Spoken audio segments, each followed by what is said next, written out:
Boa tarde. Estamos todos a chegar devagarinho para nos reunirmos e darmos início também à nossa última palestra da série do Ashtanga Sadhana, que significa literalmente a prática completa do yoga antigo.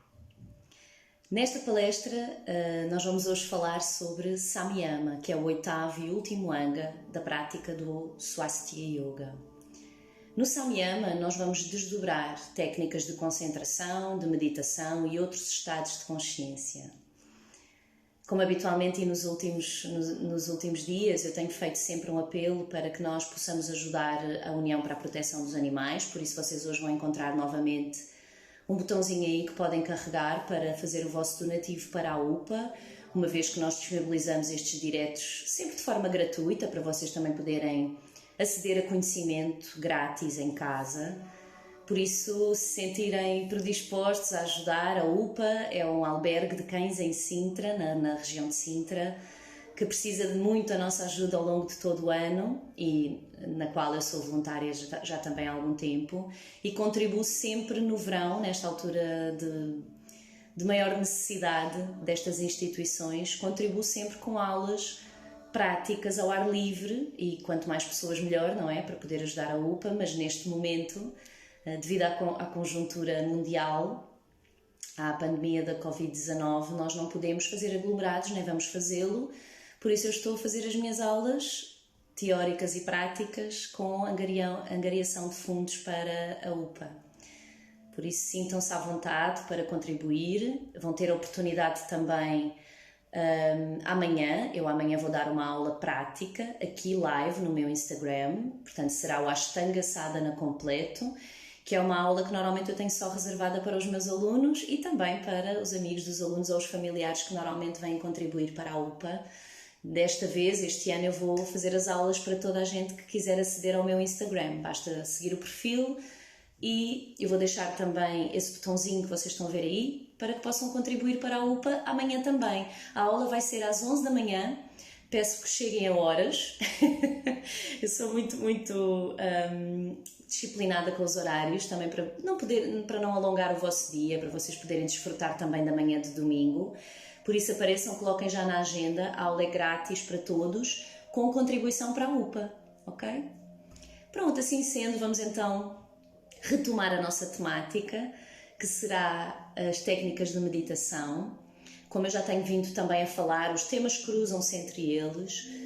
A meditação fica sempre no final da prática por um motivo muito importante, que é, depois de nós termos trabalhado tudo aquilo anteriormente, trabalhámos aquietamento inicial, lembram-se todos os angas que nós já falámos até aqui, chegamos ao final realmente predispostos, alinhados, e tudo se encontra perfeitamente receptivo para nós podermos vivenciar esse aquietamento da mente, que na verdade é o nosso maior desafio.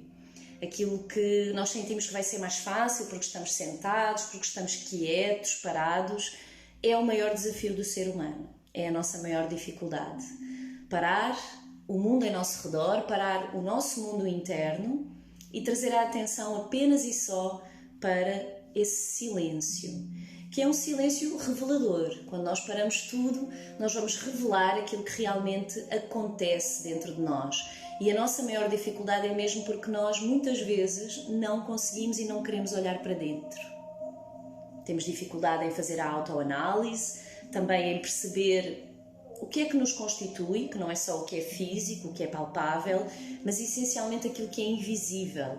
E essa dificuldade prende-se mesmo com a nossa educação, com a forma como o mundo em nosso redor nos estimula. Então nós passamos 24 horas quase do nosso dia, metade dessas 24 horas são com estímulos externos, sabendo que nós temos que tirar algum tempo para repouso. Muitos de nós não o faz, como vimos na última aula, da forma correta. Então, a verdade é que nós mantemos um acelerar constante de estímulos e isso vai gerar quase que um ciclo vicioso de alimento constante para a nossa mente. Ora, a nossa mente, como nós sabemos, é como uma criança que quer estímulos, que está constantemente em ebulição. A mente foi feita para processar informação, mas também para nós podermos, e o ser humano é o único que consegue ter essa característica, nós conseguimos controlar a nossa mente, melhor, domar a nossa mente, eu não gosto muito do termo controlar, domar a nossa mente e dirigi-la para onde nós queremos. E é realmente a chave para uma qualidade de vida e para uma plenitude muito maior. Esse adestramento, esse domar da mente, faz com que nós possamos concentrar as nossas energias, a nossa vontade, naquilo que nós pretendemos e permite-nos libertar aquilo que não necessitamos e que realmente é supérfluo ou que até pode ser pernicioso. Como nós vimos também nas últimas conversas que nós temos tido nos sábados anteriores, temos visto que tudo é um processo, tudo é treino, nada acontece do nada, nada surge no primeiro dia, ninguém vai começar a fazer uma meditação no primeiro dia, a não ser que já tenha realmente uma grande predisposição e um alinhamento para que isso aconteça. Nós passamos a nossa vida de yogins, sabendo que vocês já sabem a diferença entre o praticante de yoga e o yogin, não é? O yogin é aquele que abraçou a filosofia, que desenvolve as técnicas diariamente e que as aplica no seu cotidiano. Então essa diferença entre ser yogin e praticante de yoga é que vai ser determinante quando nós nos propomos a fazer uma prática de meditação. Como o mestre diz, o orientador, o sistematizador do Swastika Yoga, de Rose, ele frisa muito isto, que é: dificilmente nós vamos sentar e fazer só uma prática de meditação se não tivermos toda a disciplina do yoga por trás. Porque o nosso corpo precisa de estímulo, porque a nossa respiração precisa ser trabalhada, porque a nossa purificação interna precisa ser dinamizada e trazer consciência de que tudo está interligado. Então, imaginando que nós nos vamos sentar agora, eu vou dizer que vou meditar e vou-me predispor a meditar. Tenho muito mais dificuldade em ficar estável, em ficar quieta, em imobilizar-me, para me conseguir observar internamente, do que se eu tiver feito um trabalho anterior, não é? De estabilidade de consciência, de ampliação da gratidão, de mantra, que no fundo o mantra também vai trabalhar a nossa energia, alinhar os chakras, da respiração, da purificação orgânica, das técnicas corporais. Então tudo isso é determinante para que no relaxamento nós consigamos fazer o estado de abstração dos sentidos, o pratyahara, e também sentir que desenvolvemos um exacerbar daquilo que é a sublimação emocional, para quando chegamos ao final fazermos então o treino mental. Isso é fundamental, por isso eu compreendo que existem muitos de vós e até pessoas que eu conheço que têm uma disciplina só de meditação, eles ou elas só praticam meditação. Então é uma linhagem, sim senhor, é perfeitamente válido, mas com a prática de yoga nós vamos ter um trabalho muito mais global, mais completo e na verdade nós precisamos de mente sã em corpo são. Então essa é a nossa proposta dentro do Swastika e também é a proposta que eu ensino a quem pretende e quem me procura aprofundar mais o seu conhecimento. Assim sendo, dentro do Swastika Yoga, no Samyama, que é o 8º e último anga, nós temos 3 etapas que são fundamentais. Elas estão todas interligadas. Temos Dharana, concentração, Dhyana, meditação, e Samadhi, o estado de hiperconsciência que só o yoga proporciona. Na realidade, aquilo que nós fazemos na nossa prática, na aula, naquilo que desenvolvemos na nossa sala de prática, são as 2 primeiras, não é? Dharana e Dhyana, sabendo que o trabalho maior está em Dharana, que é a concentração. Anteriormente, nós já fizemos Pratyahara. Não sei se lembram quando eu falei do yoga clássico de Patanjali, que foi o primeiro sistematizador de yoga, o primeiro a escrever sobre yoga. Lá nós temos os 4 estágios que são Pratyahara, Dharana, Dhyana e Samadhi, não é? Esses 4 estágios são fundamentais para atingir a meta, que é a hiperconsciência. Na realidade, no Swastika, o que nós fazemos é nós deixamos o Pratyahara no Yoga Nidra, no 7º anga, que é quando nós nos deitamos para descontrair. E então, quando sublimamos as nossas emoções, assimilamos também os efeitos da prática, deixamos essa reprogramação positiva, aquilo que acontece é uma viagem interior. Portanto, há uma indução no Yoga Nidra que nos permite depois vivenciar o Samyama de uma forma mais alinhada e mais correta e mais fácil até. Por isso, eu queria distinguir aqui duas coisas que são fundamentais, que é a técnica de meditação guiada, que agora está muito na moda, o mindfulness e a meditação. São coisas completamente distintas. Eu sei que muitos de vocês confundem ou acham que é a mesma coisa, mindfulness e meditação, mas não é, são coisas completamente distintas. Mindfulness significa atenção plena e foi desenvolvida acho que foi na década de 60 ou 70 do século XX, por psicólogos, psicoterapeutas, e a meditação tem 5.000 anos. É uma técnica milenar que foi criada no yoga, nas técnicas de yoga, e que foi também incorporada por muitas vertentes culturais, até religiosas. No caso do yoga é uma filosofia, mas existem muitas religiões que também usam meditação. Vocês já ouviram falar do budismo também, que tem técnicas de meditação, que é a forma que eles têm de desenvolver o seu mundo interior, a sua vivência daquela religião. Então há essa distinção, é muito importante. Meditação é uma coisa, mindfulness é outra. Quando nós realizamos aquela descontração no final da aula, o Yoga Nidra, é muito mais quase uma meditação guiada, aquilo que hoje em dia se chama uma meditação guiada, que não é meditação, tá bem? É um termo um bocadinho, induz um bocadinho o praticante em erro. É uma descontração, é uma forma de atenção plena, porque ao longo dessa descontração o praticante está totalmente lúcido e acordado.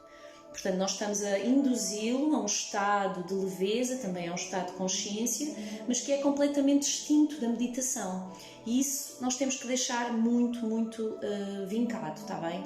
Meditação não é atenção plena. Meditação é um estado de intuição linear. Precisamos de silêncio.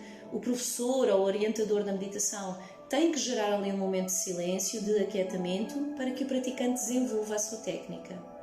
Enquanto que nas meditações guiadas há sempre ali, durante, 10, 15 minutos, às vezes 20 minutos, uma conversa, que é uma história, que vai, no fundo, entreter a nossa mente, porque a nossa mente precisa de alimento.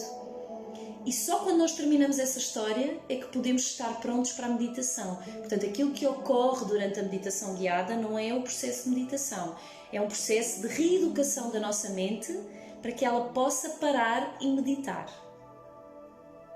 Ok? Dúvidas. Se tiverem dúvidas, coloquem dúvidas, está bem? Eu consigo mais ou menos ir vendo se vocês têm dúvidas. Se não conseguirem colocar agora, se tiverem dificuldade também em acompanhar e colocar as dúvidas, coloquem no final, deixando comentários ou então enviem por mensagem privada, está bem? Que eu vou responder. Então, o estado de Dharana. Como é que nós alcançamos no Samyama, no 8º e último Anga, o estado de Dharana? É a técnica de concentração num só ponto, que também se pode chamar, há uma técnica mais incisiva, que é Ekagrata, que faz parte da meditação, que é concentrarmos num só ponto. Pode ser um estímulo visual, pode ser um estímulo auditivo, pode ser uma concentração na respiração, pode ser uma concentração até naquela indução inicial que o professor faz, mas para que alcancemos essa concentração temos que saturar a nossa mente com aquele estímulo, e é esse o verdadeiro desafio, porque a nossa mente vai dispersar, ela vai criar mecanismos de dispersão.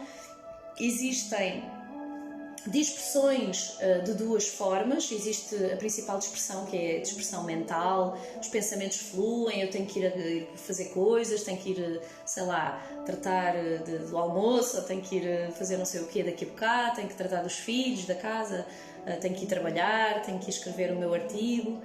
Isso são dispersões mentais que ocorrem quando nós paramos, porque a nossa mente quer estímulo. E existe um segundo tipo de dispersão, que é a auto-hipnose.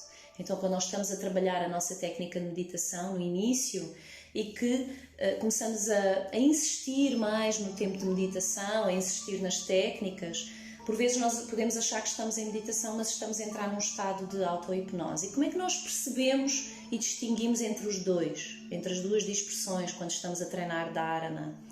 Na verdade, isso acontece através de um teste muito simples. Vocês podem testar, podem realizar a vossa meditação 5 minutos, 10 minutos, 20 minutos, o tempo que acharem que é perfeito para vocês, para conseguirem parar a mente. E se estão a meditar, e se estão parados e a ouvir o vosso silêncio interno e sentem que estiveram muito tempo a meditar e quando terminam, na realidade, passou apenas 5 minutos, perfeito. Estão no caminho certo e estão a trabalhar o vosso estado de intuição linear. Se, pelo contrário, vocês estão sentados e passam muitas horas e vocês acham que, na realidade, só passou 5 ou 10 minutos, então aí estão a entrar num estado de auto-hipnose. E é bom nós termos essa percepção, porque o yoga trabalha e a meditação com expansão da consciência e expansão do tempo. Então, se na realidade vocês sentem que o vosso tempo contraiu, é o oposto. Se vocês acham que o vosso tempo expandiu, estão no caminho certo, está bem? É confuso? Tá? Eu vou repetir. Quando estão a fazer a vossa meditação, a vossa estabilidade da consciência, e se estão pouquíssimo tempo, na realidade, no relógio, vocês têm o vosso relógio e não estão a olhar para ele, mas estão lá a meditar com as mãos em Shiva, Mudra, naquela posição confortável, e estão a sentir que se deixam levar pela vossa intuição, que tudo está alinhado, e quando terminam, têm a sensação que passaram 2 horas e na realidade olham para o relógio, passou só 5 minutos, então era 12:05 e agora é 12:10 e eu realmente só tive 5 minutos e parece-me 2 horas, estão no caminho certo. Tá? Estão a expandir a vossa consciência, estão a expandir o tempo. Se acontece o contrário, em que vocês se sentam, estão ali no vosso tempo, na vossa meditação, na vossa ampliação de consciência, e quando dão por vocês, passaram horas e horas, olham para o relógio, passei 2 horas e nem dei conta.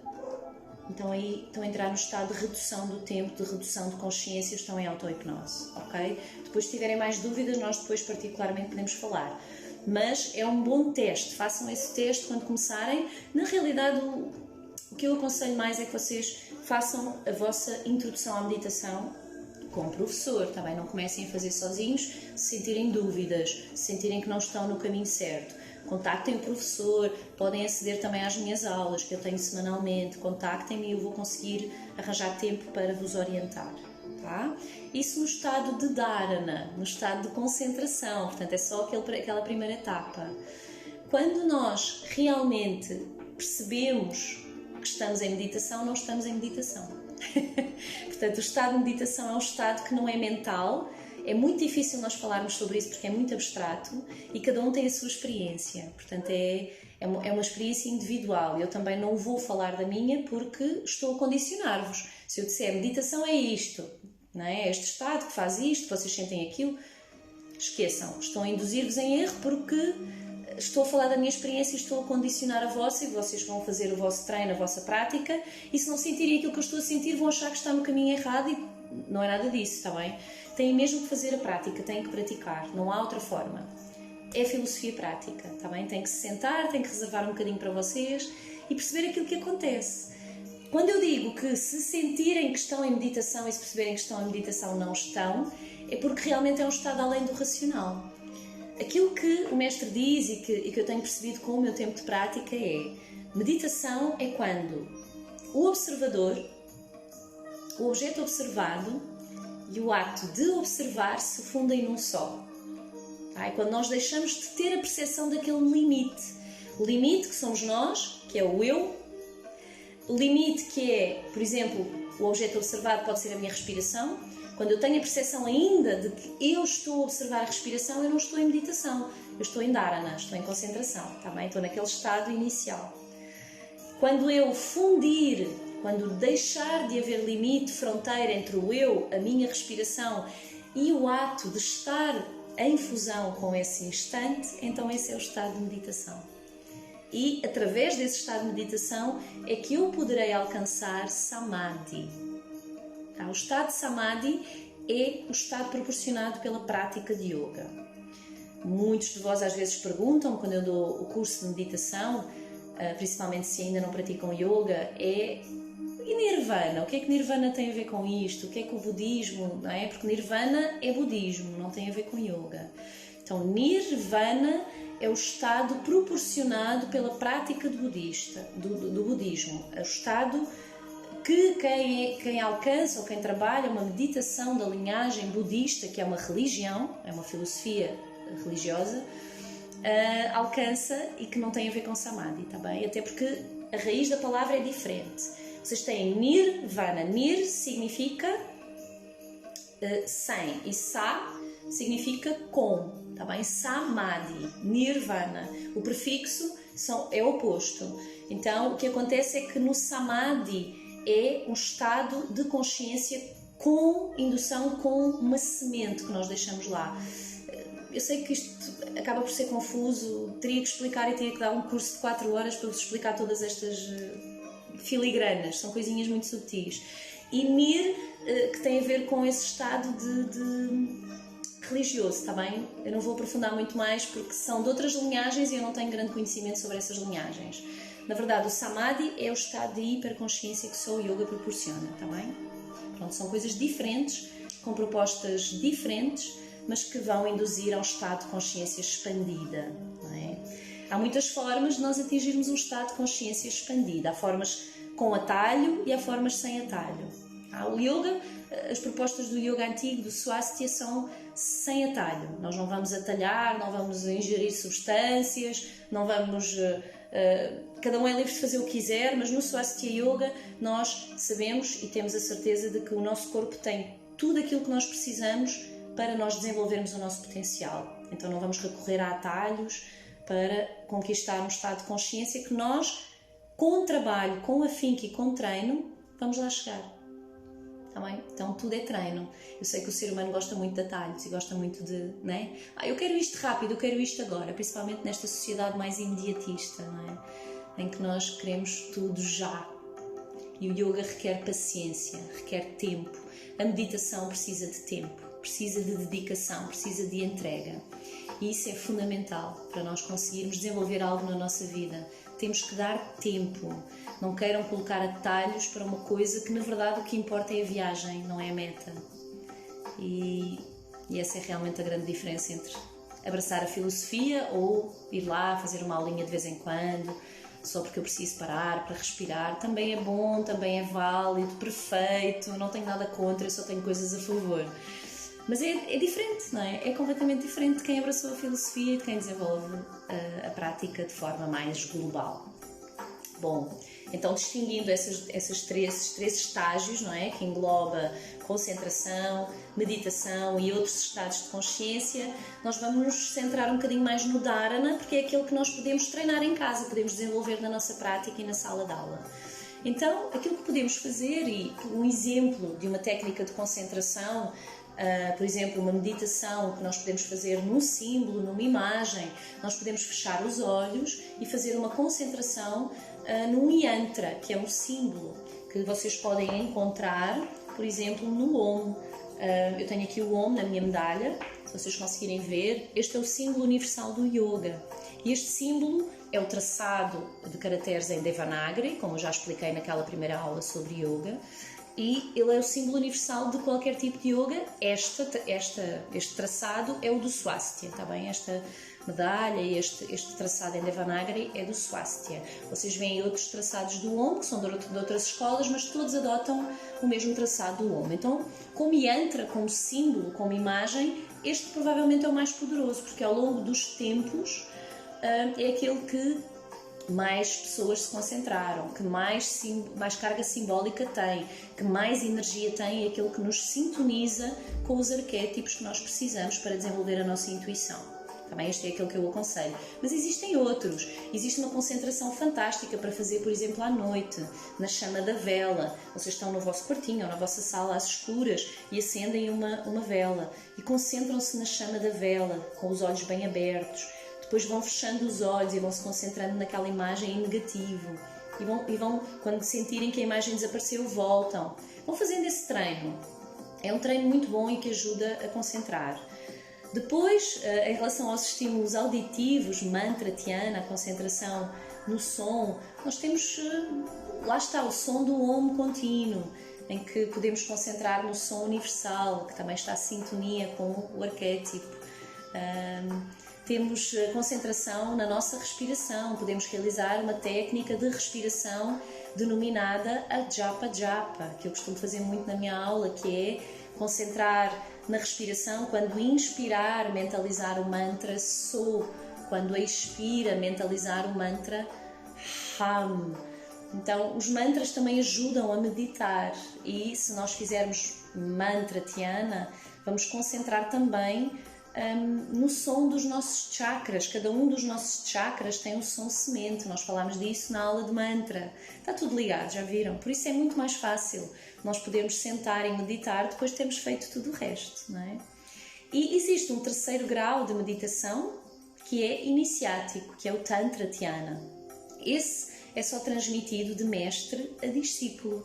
Por isso, o vosso mestre, quando vocês forem iniciados, quando tiverem o curso dado pelo mestre ou pela mestre, vocês aprendem a fazer Tantra Dhyana. Esse é mesmo iniciático, tem que ser presencial e não é feito em sala de aula, tem técnicas específicas que vão transformar a vossa prática e a vossa vivência de meditação. Dentro do Svastia Yoga, essas são as técnicas que nós temos para vos passar, sabendo que eu também já coloquei aqui no Instagram e já fizemos uma meditação conjunta quando foi o Dia da Terra, lembram-se, no dia 20 de Abril, nós fizemos uma meditação, foi mais uma meditação com indução, mas que no final nós temos sempre aquele aproveitamento final do silêncio, que é a vossa prática. Eu trouxe algum material didático hoje para vocês verem.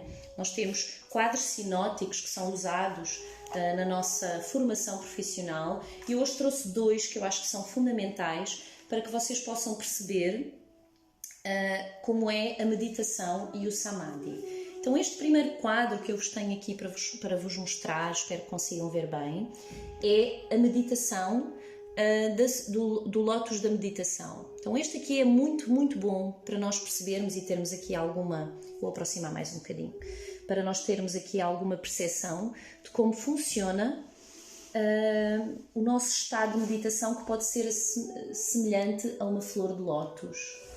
Reparem nessa flor de lótus e vejam, eu estou a ver se vocês estão a conseguir ver, espero que sim. Estão a conseguir ver bem? Ok. Então, essa flor de lótus, como vocês podem ver, ela tem as raízes no lodo, não é? Naquele nosso lodo existencial, que é o lodo onde muitas vezes nós não queremos ir. Esse lodo, aquilo que não é muito agradável, muito aprazível, é o nosso trabalho interno. Então tudo é simbólico. Reparem como essa flor de lótus está a simbolizar, com as raízes no lodo, o elemento que lá está é qual? Vocês conseguem ler aqui? Conseguem ver o elemento terra? Tá? Tem os 4 elementos. Então aqui tem o elemento terra, com as raízes no lodo, e o estado é pratyahara, abstração dos sentidos. Ok? Depois, avançando mais um bocadinho no caule da flor de lótus, estão a ver o caule? Ele já está na água. E ali vocês têm, ali no pontinho que separa a água do lodo, vocês têm um pontinho que é o Ekagrata, que foi aquele pontinho que eu vos falei, o pontinho de concentração. Então, aqui, quando a raiz, ou melhor, o caule, desculpem, a raiz está no lodo, o caule já se encontra na água, temos o elemento água, nós temos as tais dispersões que eu vos falei. Quando estamos no estado de dharana, de concentração, temos aquelas duas dispersões, temos as duas dispersões, que é a dispersão mental, as dispersões da nossa mente, que está sempre a divagar, que quer alimento, e temos a outra segunda dispersão que temos que estar atentos, que é a auto-hipnose, que eu falei da expansão do tempo ou da contração do tempo. Então isso é muito importante, estarem atentos. Este é o nosso maior trabalho. Estão a ver que o caule é gigante? Então não é por acaso, está bem? O caule é gigante porque este é o nosso trabalho quase de uma vida toda, tá? Sem brincadeiras, é mesmo assim. Depois, o que é que nós temos já no ar? A flor de lótus. E essa flor de lótus, que do lodo vai trazer aquela fragrância, aquela beleza toda, é que é dhyana, meditação. E aqui já temos o elemento ar, em que nós já temos o desabrochar da nossa mente. Tá? Tem ali a flor de lótus, que é também alimentada pelo fogo, pelo sol. E esse é o estado de samadhi que só o yoga proporciona. Eu acho que ele é muito interessante, é muito pedagógico ver este este quadro. Se vocês quiserem, eu depois posso-vos enviar uma imagem, está bem? Eu tenho uma imagem JPEG ou PDF, qualquer coisa assim, eu envio-vos, está bem? Enviem-me o vosso e-mail ou mandem mensagem privada com o vosso e-mail e eu posso-vos enviar depois esta imagem, está bem? E temos uma outra que eu acho super interessante ainda, com a mesma temática, que é a superfície do lago. Então este quadro também é super importante, porque aqui nós temos o observador, aquilo que eu vos falava do observador, do objeto observado e do ato de observar. Vocês têm aqui, estão a ver aqui, o observador não vê o fundo do lago. Vocês têm uma superfície de turbulência, eu espero que consigam ler bem, que as letras são pequeninas. Tá? Tem ali a superfície crespa, portanto, é uma barreira de turbulência que é feita por quê? Pelas nossas dispersões. Imaginem que vocês tentam meditar num lugar totalmente inóspito, cheio de ruídos, cheio de confusão, ou que é um dia em que realmente vocês estiveram com bastante níveis de stress. Há turbulência, então nós não vamos conseguir ver, deixem-me tirar aqui o dedo para vocês lerem, não vão conseguir ver o fundo do lago onde vocês têm o vosso Purusha. Purusha significa o nosso âmago, o self, aquela essência que é mesmo ausente de atributos, ausente de personalidade. Então esse Purusha é representado por um diamante, estão a ver lá no fundo do lago. Enquanto que se o observador com uma superfície serena do lago, tudo metafórico, está bem? O lago é a nossa mente. Se tem uma superfície serena, o observador consegue transpor aquela barreira e vê a superfície do lago. Então eu acho que é muito interessante nós termos esta imagem também, para perceber que a nossa mente pode ser esse lago de águas serenas num dia sem vento. Tá? Num dia sem vento em que vocês conseguem ver, eu hoje fui dar uma caminhada ali à beira-mar de manhã, e a água estava sem ondas, ao contrário de ontem. Ontem estava uma maré turbulenta. Agora não, agora aquilo está paradinho e nós conseguimos ver o fundo da água, conseguimos ver as rochas lá por baixo. É exatamente a mesma coisa. A nossa mente funciona assim. Tá? Eu espero que vos ajude, espero que consigam entender que estes dois quadros, eu posso vos enviar os dois também, são fundamentais para nós termos essa ideia de que para atingir o nosso self, para nós podermos encontrar uma concentração e um estado de intuição linear, que é além do mental, todos nós já trabalhamos a nossa intuição, todos nós já entendemos e já vimos e tivemos alguns lives de intuição que por vezes ignoramos, porque queremos vivenciar mais no racional, não é? Porque a nossa mente nos diz para ir para ali, e nós queremos ir para ali, a nossa intuição diz-nos para ir para ali.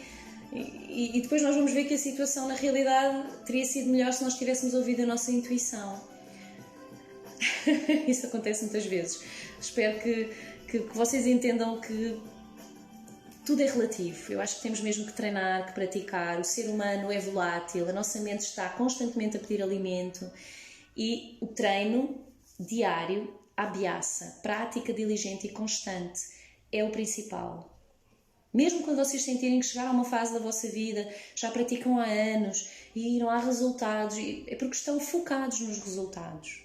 O praticante não se deve focar nos resultados, deve vivenciar em pleno a filosofia, pelo prazer da filosofia, pela viagem, por aquilo que vai descobrindo sobre si mesmo e sobre o mundo que o rodeia.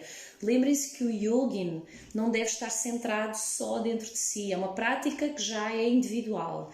Então nós não podemos exacerbar esse individualismo. O que nós queremos é autoconhecimento para ser melhores para o mundo externo, para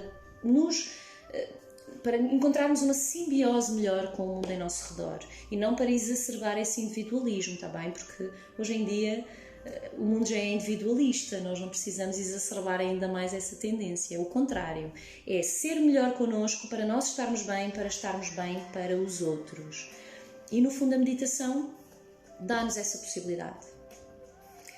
Não sei se têm alguma dúvida, algo que queiram questionar. Eu também vou vendo aqui se tenho mais alguma coisa para vos passar. Nós temos os níveis de consciência, que eu acho que também é interessante falar sobre isso. O mestre fala dos planos de consciência que têm a ver com o plano físico, o astral, o mental e o intuicional. Então, para vocês terem uma noção desses 4 degraus, o mais denso eclipsa sempre o subtil. Então, quando nós falamos do corpo físico, quando trabalhamos a base, lembram-se daquele triângulo que eu falei na última aula? A base é sempre o alicerce, é o físico denso, depois começa a subir para o mais subtil, o emocional, e depois o mental, que é a tríade superior, e o intuicional. Então nós temos também aqui o plano inconsciente, no nível de consciência, que está associado ao plano físico e ao corpo físico. Depois temos o subconsciente, que está associado ao plano astral e que tem a ver com o nosso corpo emocional. Eu já vos vou mostrar este quadro, que é interessante.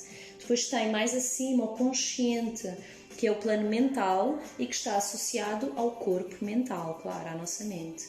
Depois, por fim, temos o superconsciente, que é o plano intuicional e que tem a ver com a nossa intuição. E o último nível de consciência é o hiperconsciente, que é acima do super, também. Então temos inconsciente, subconsciente, consciente, superconsciente e hiperconsciente. E neste hiperconsciente temos o monádico, que tem a ver com a mônada, e nessa fase nós já atingimos o estado de yogi, que é quando ele atinge o samadhi.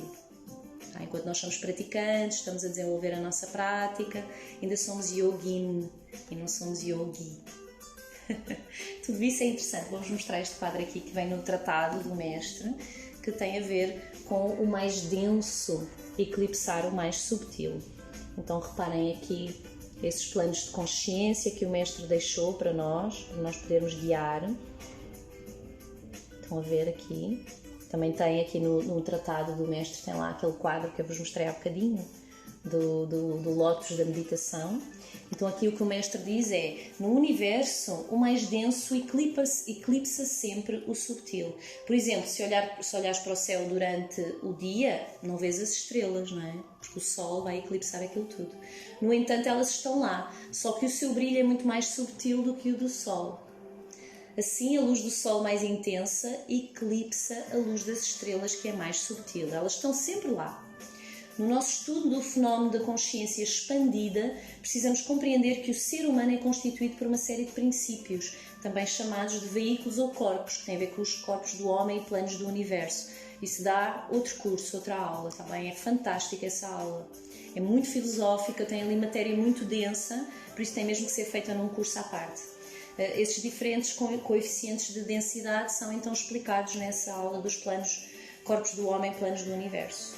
Assim como o corpo físico, por ser mais denso que o corpo emocional, tende a eclipsar as emoções, ou seja, se o corpo físico estiver solicitado, imagina, vocês têm uma dor, vão eclipsar a emoção, não é? Não conseguem percepcionar.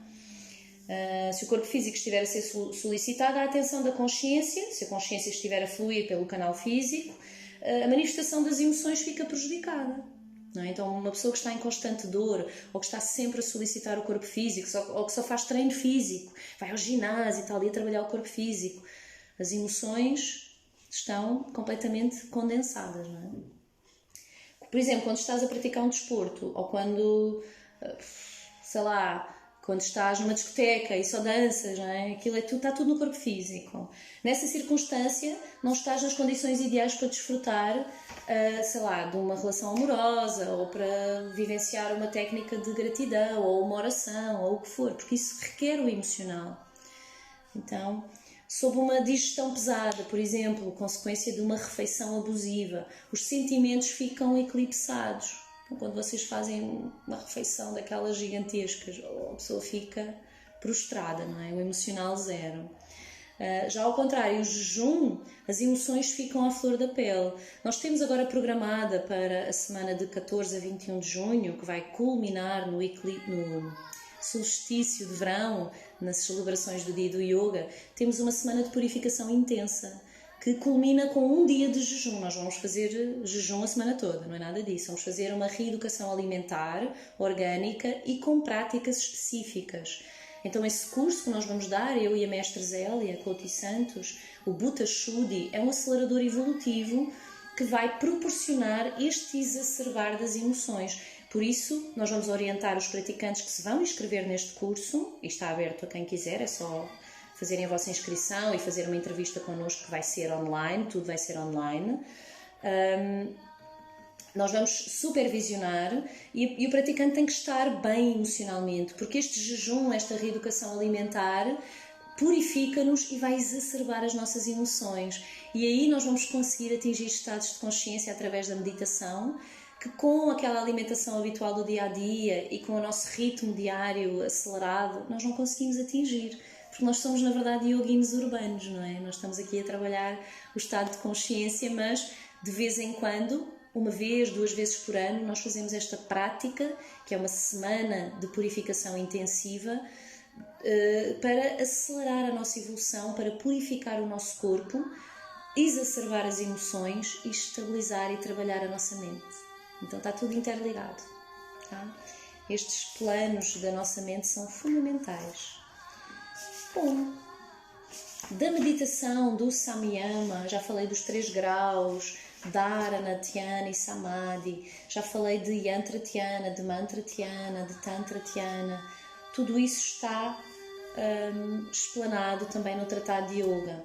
Temos aqui os corpos do homem, que são o yogi, que eu falava, o yogin, que é o praticante, o hominal e o animal. Então, do mais subtil eu falei para o mais denso. Se quiserem do mais denso para o mais subtil é o animal, depois o hominal, depois o yogin e por fim o yogi, que é aquele que atinge a iluminação, o samadhi. Que bom! Estou algo nostálgica sabendo que este vai ser o nosso último sábado de conversa, de palestra. Eu espero que vocês amanhã acompanhem a aula prática, que vamos trabalhar um bocadinho de tudo, não é? Não vamos fazer só meditação, mas também vamos fazer meditação no final. Apareçam às 11 da manhã aqui no meu perfil. Se quiserem convidar amigos, já sabem que eles têm que seguir o perfil. Façam like e sigam a página da UPA, UPPA_animais, tá bem? UPA Animais. Sigam o perfil da UPA, ajudem, eles precisam ao longo do ano inteiro de ajuda, de voluntários. O albergue neste momento está a fazer visitas só com marcação, tá bem? Só podemos ir lá com marcação para futuros adotantes ou mesmo para voluntários. Têm que ligar ou têm que mandar um e-mail para a UPA para poderem fazer a vossa marcação. E eu, entretanto, da nossa palestra, penso que se vocês não têm dúvidas vou encerrar, sabendo que me vou despedir com amizade até ao próximo programa, que é já amanhã, às 11 da manhã, tá bem? Apareçam aqui no meu perfil, já com roupa de prática, com o vosso tapete de yoga em casa e vamos praticar todos juntos, vai ser excelente, vai ser uma forma fantástica de terminar o mês de maio. Estou super mega confiante para o mês de junho. Um grande beijinho, até já e boas práticas, boa meditação.